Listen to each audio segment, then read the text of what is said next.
नमस्कार, मी जयश्री तोरडमल। आज आपला विषय आहे की आपण एकटे पडलो।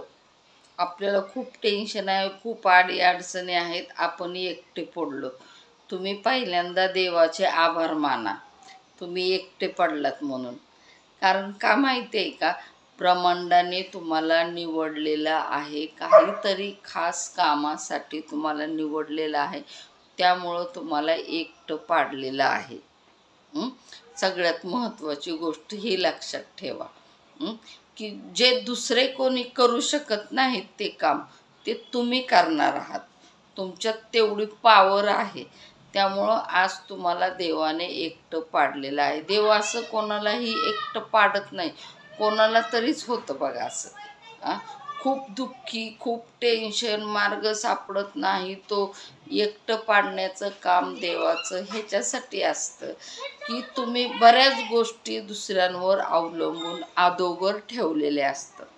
तुम्ही दुसऱ्यांवर अवलंबून असताय आणि ते आत्ता तुम्ही दुसऱ्यांवर अवलंबून न राहो, त्यांच्यावर अवलंबून तुम्ही कोणावरही राहू नये।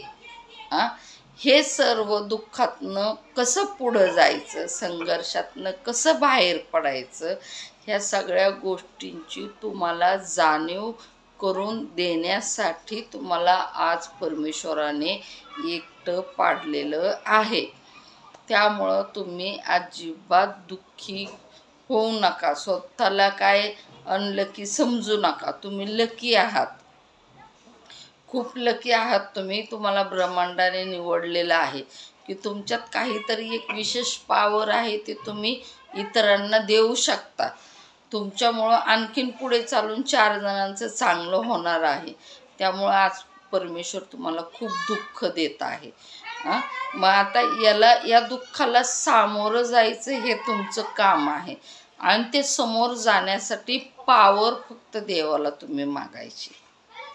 एवढंच एक कार्य तुम्ही करायचं की देवापुढं जायचं आणि परमेश्वरला म्हणायचं, मी आत्ता हारलेलं आहे, हे जे काही तू माझ्यासमोर दुःख दिलेलं आहेस त्याला लढण्याची फक्त तुम्हाला पॉवर दे, शक्ती दे। सुख मागू नका तुम्ही जेवढं सुख मागाल ना तेवढं तुम्हाला दुःख मिळत जाणार। हा माझा स्वतःचा अनुभव आहे।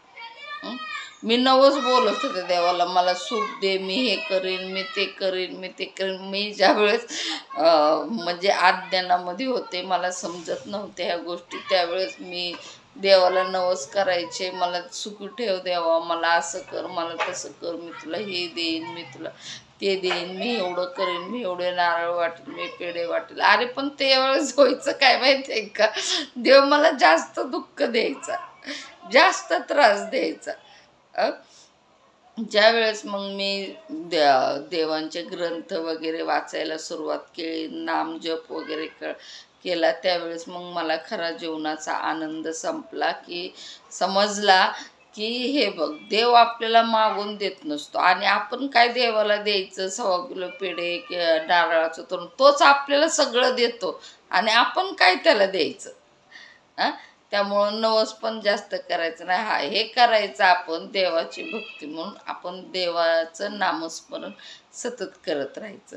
सांगण्याचा मुद्दा म्हणजे काय की जरी दुःख आले ना तरी दुःख हे तुम्हाला जास्त दिवसांसाठी येत नसतं, हे तुम्हाला बरंच काही शिकवून जातं। बऱ्याच गोष्टी शिकवून जातात अशाच की ज्या तुम्हाला माहिती नसतात आणि ज्या तुम्हाला समजत नसतात। तुम्ही असं कोणावर तरी अवलंबून असता आणि ते अवलंबून राहू नाही, त्यामुळं तुम्हाला दुःख देव देतो, त्या दुःखामधनं बाहेर पडायचे मार्गही देतो। त्यामुळं आपण देवाचं सतत नामस्मरण करायचं, देवाला प्रार्थना करायचं। हे बघा, सर्व म्हणतात देव असतो का, देव असतो का, हे तर जुने प्रश्न झाले हो, उत्तर देऊन देऊन सगळे साधू संत थकले याचं, देव असतो का। अरे देव नाही मग तुला ऑक्सिजन मिळतो कुठनं? हे सूर्य, चंद्र, तारे, हे आकाश आहेत कोण? ते काय माणसं आहेत का? माणसं आहेत का ते? काहीतरी त्याला देवाचं हे आहे ना स्वरूप। कुठनं तरी तू आज एखाद्या कीटकाचा एवढा मोठा माणूस होतोस, म्हणजे तू काहीतरी देव कुठंतरी आहे की दडलेला। ते जाऊ देत असलेल्या प्रश्नांकडे उत्तर देत बसायचं नाही आणि ते लक्ष पण द्यायचं नाही. आपण आपलं कसं चांगलं होईल हे शोधत राहायचं. मग ते कोणत्याही मार्गाने हो.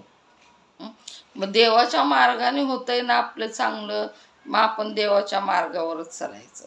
आपण नेहमी देवाचं नामस्मरण करायचं, देवाची पूजा अर्चा करायची. जे काही सुखदुःख आहे ते माणसांना सांगण्यापेक्षा देवाला सांगितलं म्हणजे जास्त चांगलं होईल. पटकन तुम्हाला मार्ग मिळतील. आणि एकटे पडले म्हणून घाबरू नका, दुःख आलं म्हणून घाबरू नका. एकटे या कारणामुळे पडलेले आहे की तुम्हाला भरपूर काय शिकावं. मी एकटे या कारणाने पडलेले होते की मला आहे ना कोणत्याच गोष्टीचं जास्त, मी माझ्या संसारात मुलांमध्ये फक्त खुश होते, असं जास्त मला कशाची माहिती नव्हती. मी पूजा वगैरे करायची पण जास्त, मी ज्यावेळेस ग्रंथ वाचले, ज्यावेळेस नामस्मरण केलं, त्यावेळेस मीही भरपूर गोष्टी शिकले. आणि आज तुम्हालाही धीर देते. मला त्यावेळेस मी जे आज तुम्हाला सांगते ना, ह्या शब्दांची मला खूप गरज होती, पण ते शब्द मला असे लवकर मिळत नव्हते. माझा मोठा भाऊ वगैरे, माझं आई वगैरे सांगायचे, पण मी ते प्रेमाच्या पोटी ते काही त्यांच्याकडे जास्त लक्ष देत नव्हते. मी काय म्हणायचे, त्यांनी मला खूप पैसे, खूप संपदा द्यायची, ते नुसतं मार्गदर्शन का करतात. पण ते माझ्या आत्ता लक्षात येतात की ते मार्गदर्शन का करत होते की पैसे आजचे उद्या संपतात, पण हे अनुभव जे आहेत ना ते आयुष्यभर राहतात. पैसे संपतील, सुख तुझं लगेच जाईल, पण हे अनुभव जे आहेत ना आयुष्यभर तुझ्या लक्षात राहतील आणि हे आयुष्यभर तुला पैसा देत राहतील. आयुष्यभर पुढं पुढं तुझं चांगलं होत राहील. हे मला आत्ताच समजतं.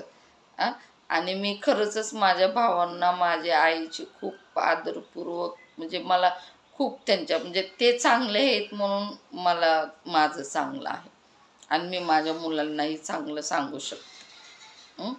म्हणून मी तुम्हाला सांगते, मी हे जे तुम्हाला नेहमी व्हिडिओमध्ये सांगते ना, हे असं तुम्हाला वाटत असेल मी ह्याचं ऐकून त्याचं ऐकून हे ते बोलून, अजिबात नाही. मला तसलं आवडतंही नाही. मी प्रवचन ऐकते. कोणाचं ऐकते? प्रेमानंद महाराज. खूप छान वाटतं. आणखीन 2 आहेत प्रवचनवाले, त्यांचंही ऐकते. त्यांचं नाव सध्या माझ्या लक्षात नाही आहे, सॉरी. मी तुम्हाला सांग, असे 2-3 जण आहेत, त्यांचं प्रवचन ऐकते मी. खूप छान वाटतं, मनाला समाधान मिळतं. नवीन प्रवचनच ऐकायचे, त्यामुळं खूप मनाला समाधान मिळतं. दुःखामध्ये भरपूर मार्ग आपल्याला मिळतात. त्यामुळे एकटे पडले त्यामुळं तुम्ही दुःखी होऊ नका. तुम्ही चांगले काहीतरी मोठे होणार आहात, त्यामुळं तुम्ही एकटे पडलेले आहेत.